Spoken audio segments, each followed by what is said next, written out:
J'ai envie de te parler de la relation. Nos relations sont faites de quoi? Comment on voit l'autre? Et comment l'autre nous voit? On accorde beaucoup d'importance à cela. Parce que toutes les expériences de ta vie que tu as vécues, tu t'en es rappelé. Tu as eu beaucoup d'histoires. Et toutes ces histoires, tu te les racontes à ta manière pour que tu trouves dans ce que tu vis quelque chose qui ressemble à ce que tu aimerais faire exister.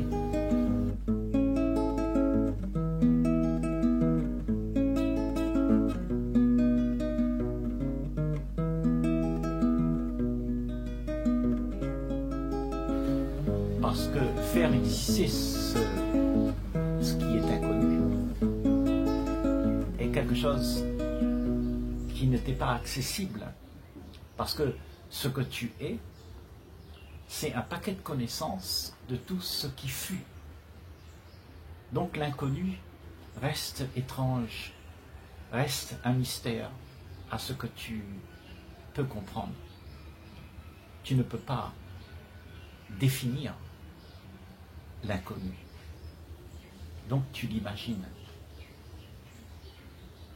Pour la plupart d'entre nous, on a des archétypes, des idéaux de ce que l'autre devrait être.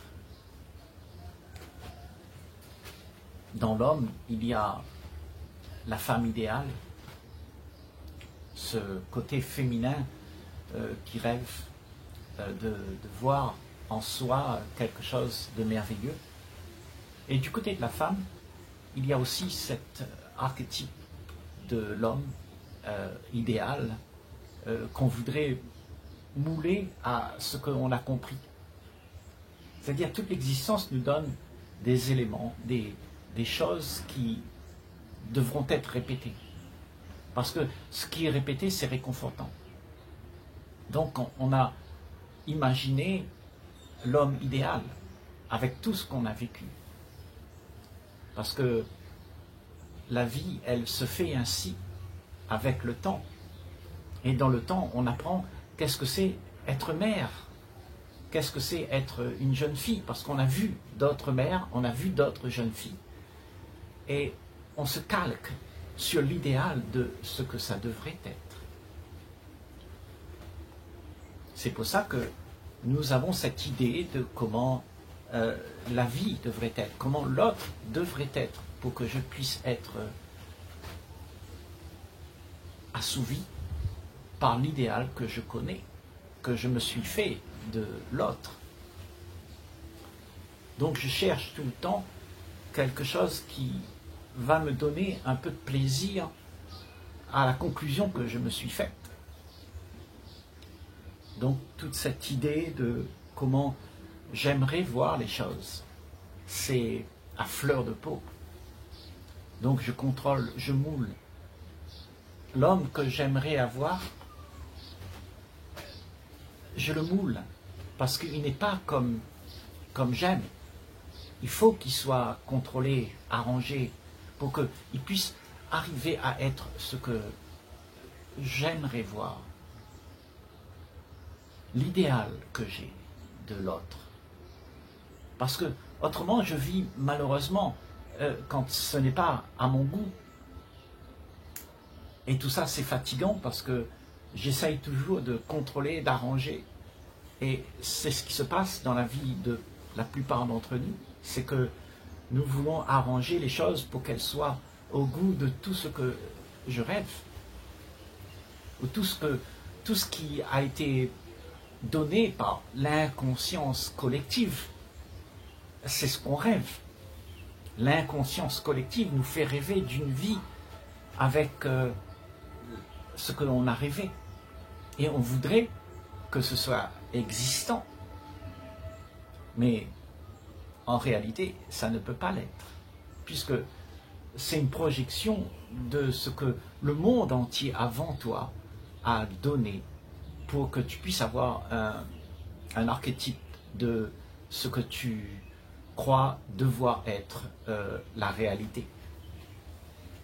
En fait, tu fais de ce qui est idéal une réalité. C'est l'activité de la race humaine, de faire de ce qu'il y a un rêve. C'est-à-dire transformer les choses pour que ce soit à mon goût. Parce que je ne peux pas accepter. J'ai des conclusions. J'ai un rêve, j'ai un idéal. Et cet idéal, il faut que je le retrouve. Donc c'est ça ce que nous sommes. Nous sommes devenus ce que nous aimerions faire exister. En fait, tout ça c'est subtil. C'est dans l'inconscience. L'inconscience d'une vie qui veut faire exister autour de soi l'idéal. L'idéal homme, l'idéal femme, l'idéal enfant, l'idéal tout, idéal. On a idéalisé puisque on n'a pas pu accepter ce qu'il y a. Et donc, toute notre vie, on a toujours voulu faire exister ce qui pourrait me donner à moi un sentiment de bien-être. Et je vais le chercher partout. À l'extérieur de ma peau, je le trouverai. Et quand je trouve tout ça, c'est parce que j'ai donné tout mon temps, mon activité, pour pouvoir faire en sorte que les choses puissent ressembler à ce que j'aime. Donc je vais poursuivre l'idée. Et l'idée, je vais la prononcer. Et cette idée devient pour quelqu'un qui a besoin de ce que je propose. C'est-à-dire, la femme propose quoi? La femme propose à l'homme aussi quelque chose que l'homme veut. L'homme veut la femme idéale. Et donc, cet idéal-là est arrangé pour que tu puisses. Cet idéal est arrangé pour que tu puisses accepter ce qu'il y a. Mais ce qu'il y a ne te plaira pas. Tu ne seras jamais satisfait. Donc, on sera toujours en train de se disputer sur la façon dont je vois les choses.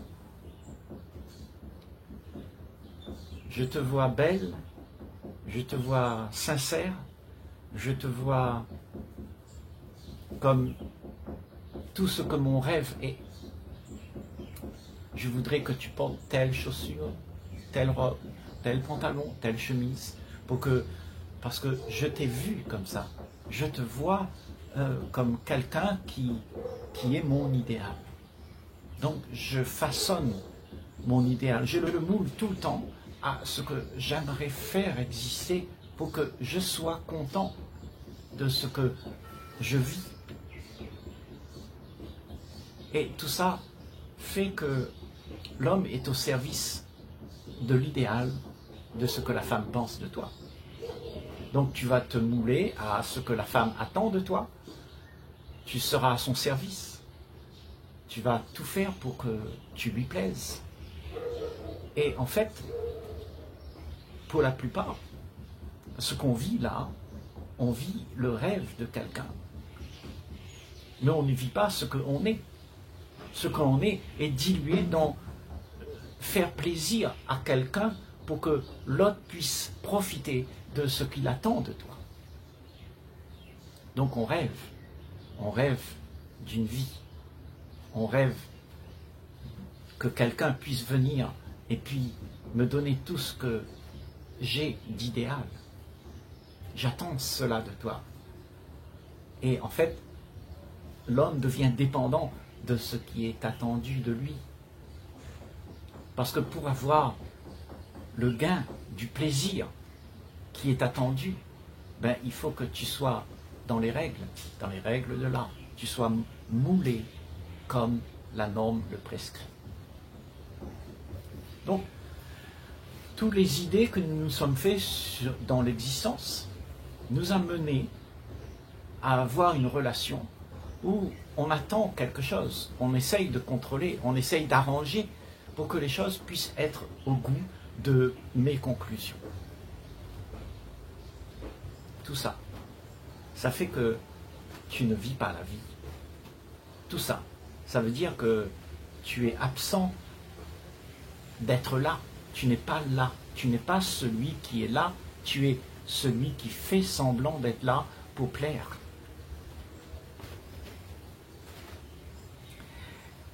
Et là, dans cette compréhension, tu peux te libérer de tout un passé qui s'est incrusté comme un virus dans ton ordinateur. Ce que tu es, c'est quelque chose qui est clair, mais il y a des virus de la pensée, des schémas de pensée qui ont constitué ta compréhension. En fait, quand il y a quelque chose qui arrive face à toi, c'est comme si il y a un bouton chez toi qui est appuyé et tu actives des pensées qui sont déjà organisées. Et donc cette pensée va vouloir que les choses ne soient pas comme ce qui arrive, mais comme j'aime. Donc il va falloir que tu te battes pour pouvoir faire en sorte que l'autre soit à ton goût. Alors, à ce moment-là, la pensée va dire, mais lui, c'est quelqu'un que je ne peux pas vivre sans lui. Il est trop important pour moi. Parce que je vais essayer de le mettre comme j'aime. C'est ce que j'aime. Il a des attraits de ce que j'aime. Mais on se leurre tout le temps. En fait, la femme ou l'homme qui se disent « je t'aime », c'est une façon de dire « je veux que tu sois à mon goût ». C'est ça que ça veut dire. Je veux que tu te plies à ma volonté, à tout ce que je connais, à toutes les conclusions que j'ai, à tout l'idéal que je fais de toi. Il faut que tu sois cela pour que je puisse vraiment t'accueillir et que quelque chose se produise dans cette relation. Donc, on se moule au désir de l'autre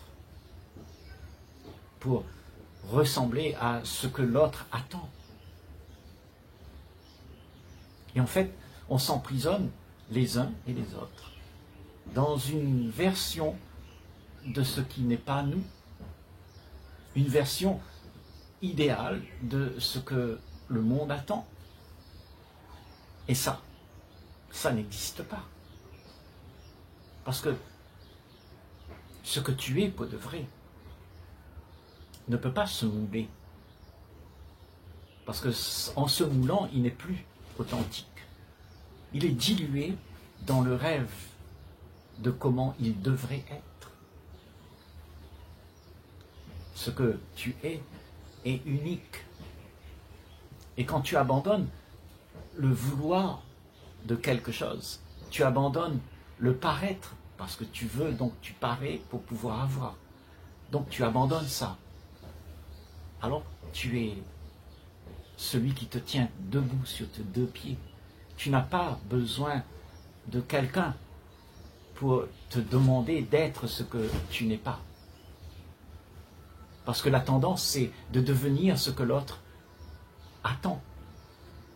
Et en fait, on s'emprisonne soi-même avec la promesse que l'on se fait de lui faire plaisir.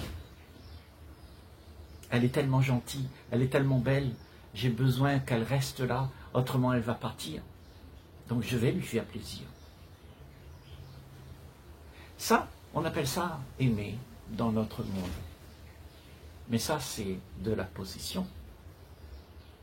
On veut posséder quelqu'un qui puisse être en accord avec ce que j'attends de lui. Posséder. Ce n'est pas de l'amour. L'amour, c'est quand tu as abandonné cette proposition que tu te donnes à toi-même de posséder et être là pour ce que tu es. Pas pour ce que tu veux, pour ce que tu es.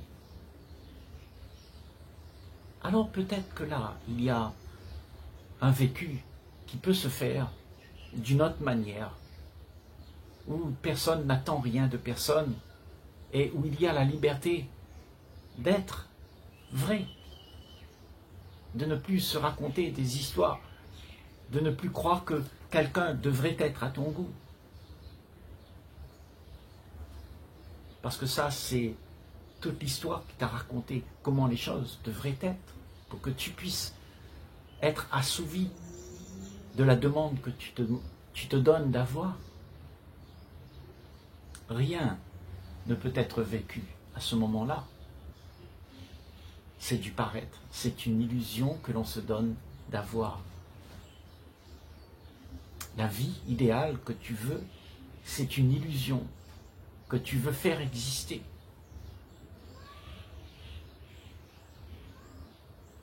Et ça finit toujours par la déception, par un divorce, par une escarmouche. Parce que tout d'un coup tu réalises que tu as été trahi. Donc tu vois que toutes tes actions, ton comportement, vient de tout le vécu que tu as eu, que tu as cumulé et que tu as conclu être cela que tu aimerais avoir. Donc, tu as l'idéal que tu poursuis. Et dans cet idéal, tu dois le faire exister. Parce que naturellement, il n'existe pas. Tu peux croire, au premier abord, que l'image que tu as en face de toi concorde avec ce que tu attends. Mais quand tu approfondis un peu plus, tu vas un peu plus dans les détails, tu t'aperçois que les images que l'on a de soi et de l'autre ne correspondent jamais à la réalité. La réalité, elle est tout autre. Et cette réalité, c'est que on est authentique. On est vrai. On n'est pas ce que l'autre voudrait avoir. On est ce qu'on est. Et quand tu fais semblant d'être ce que l'autre attend, tu perds la capacité d'être authentique. Tu n'es plus un homme. Tu es celui qui est soumis. Mais être un homme, être une femme, c'est pas d'être soumis à qui que ce soit. C'est d'être vrai, de tenir sur ta responsabilité d'être et ne pas croire que quelqu'un doit s'occuper de ce que tu devrais être. Parce que tu auras tendance de croire que là, c'est le confort, parce que quelqu'un s'occupe de moi. Quelqu'un me dit comment il faut m'habiller. Quelqu'un me dit comment il faut me comporter. Ce qu'il faut faire et ce qu'il ne faut pas faire. Tu te sens réconforté parce qu'il y a quelqu'un qui te demande, qui te donne la solution à être ce que toute ta vie tu rêves aussi d'être. Mais là, tu n'es pas toi. Tu es ce que le monde attend. Et le monde vit ainsi, à se contrôler les uns les autres pour faire en sorte que chacun d'entre nous puisse être une récompense, que toute l'activité que je fais puisse récupérer ça. Je m'active à faire plaisir, à vouloir faire en sorte que tout le monde soit content. Pourquoi? Parce que je cherche quelque chose. Je cherche mon idéal. Et cet idéal arrive et tu es déçu. Parce que ça n'existe pas. Ce qui existe, c'est la réalité de ce qu'il y a. Ce que tu es, c'est un paquet de mémoire qui est là. C'est ça la réalité. Et au-delà de cette réalité, il y a ce qui est vrai. Donc si tu abandonnes tout cela, tu reviens à ta nature profonde, où tu ne fais plaisir à personne. À ce moment-là, il y a une acceptation de tous les autres, sans vouloir essayer d'arranger, contrôler. Tu acceptes, c'est comme ça. Elle ou il est comme ça. Tu ne peux rien faire. Mais si tu veux faire quelque chose, ça veut dire que tu es encore dans le rêve d'enfant que tu as eu d'un homme qui devrait ressembler à ce que j'ai besoin pour moi, pour me réconforter, pour me donner un peu d'égaiement, un peu de sécurité, un peu de plaisir.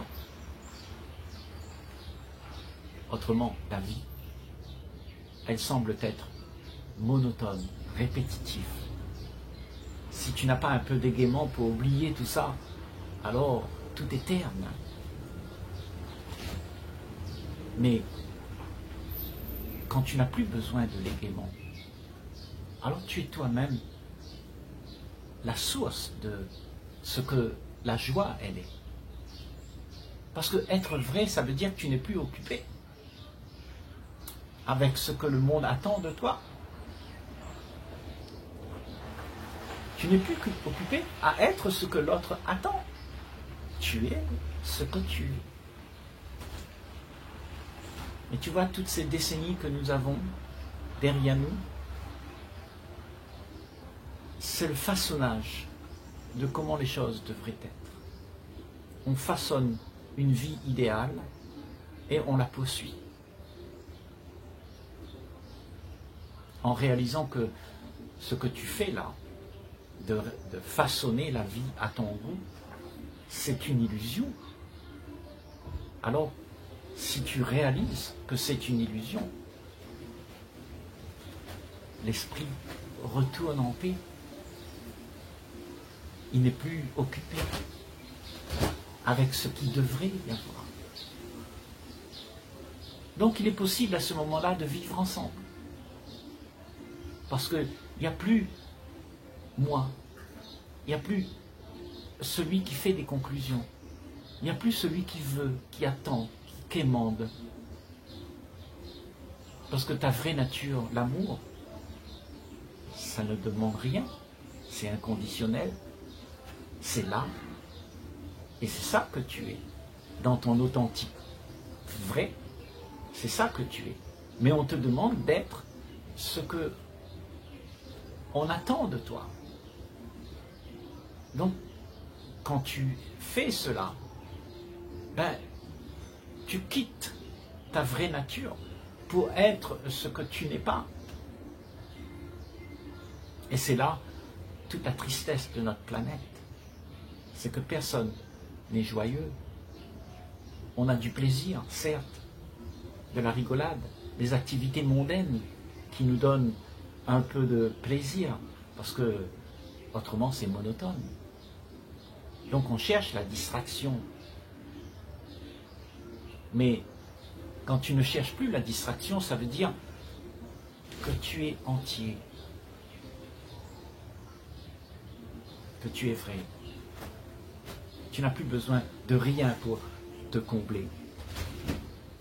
En tout cas, pas ce que tu vas trouver chez l'autre. L'énergie de l'autre ne peut pas te combler.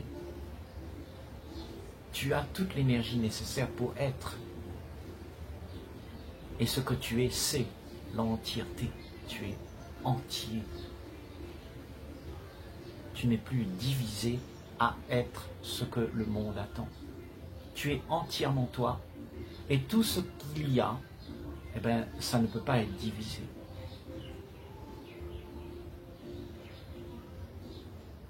En fait, il y a là une individualisation qui correspond à ce qui est indivisible. Ce que tu es ne peut pas être dissocié pour devenir ce que l'autre attend. C'est pour ça qu'il y a tant de problèmes dans les relations. Voilà. Remarque cela.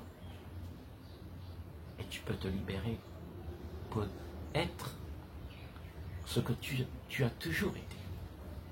Pas ce que le monde attend. Parce que tout ça est fait parce qu'on a peur de se retrouver seul. On a peur de ne pas avoir d'idéal. Mais l'idéal, c'est un mensonge. C'est une illusion. On se raconte des histoires. Et puis on s'appuie sur cette histoire. Et cette histoire nous fait rêver. On veut la vie belle. On veut faire quelque chose de beau avec la vie que je rêve.